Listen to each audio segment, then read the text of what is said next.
ബലാത്സംഗ കൊലപാതകത്തെ തുടർന്ന് സ്വമേധയാ എടുത്ത കേസിലാണ് സുപ്രീം കോടതി ഉത്തരവുണ്ടായിരിക്കുന്നത്. മറ്റൊരു ബലാത്സംഗത്തിനായി കാത്തിരിക്കാനാകില്ല. മാറ്റങ്ങൾ ഉടനുണ്ടാകണമെന്നാണ് കോടതിയുടെ നിരീക്ഷണം.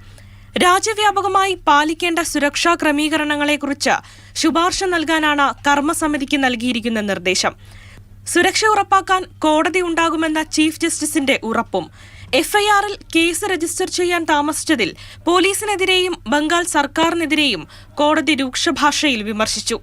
തൊഴിൽ സ്ഥലങ്ങളിൽ സ്ത്രീക്ക് സുരക്ഷ ഉറപ്പാക്കാൻ കഴിഞ്ഞില്ലെങ്കിൽ അത് തുല്യത നിഷേധിക്കലാണെന്ന് കോടതി വ്യക്തമാക്കി. ആശുപത്രിക്ക് നേരെയുണ്ടായ ആക്രമണം തടയാൻ സർക്കാർ പരാജയപ്പെട്ടു. സമാധാനപരമായ പ്രതിഷേധങ്ങൾക്ക് നേരെ ബലപ്രയോഗം പാടില്ലെന്നും മുന്നറിയിപ്പ്. അതേസമയം സഞ്ജയ് റോയിയെ പോളിഗ്രാഫ് ടെസ്റ്റിന് വിധേയനാക്കാൻ CBIക്ക് അനുമതി ലഭിച്ചിട്ടുണ്ട്. ഇന്നുതന്നെ നുണപരിശോധന നടന്നേക്കും. ആർജിക്കർ മെഡിക്കൽ കോളേജിലെ സാമ്പത്തിക തിരിമറികൾ അന്വേഷിക്കാൻ മുൻ പ്രിൻസിപ്പൽ സന്ദീപ് ഘോഷിനെതിരെ ബംഗാൾ സർക്കാർ പ്രത്യേക അന്വേഷണ സംഘത്തിനും രൂപം നൽകി. മാതൃഭൂമി ന്യൂസ്, ഡൽഹി.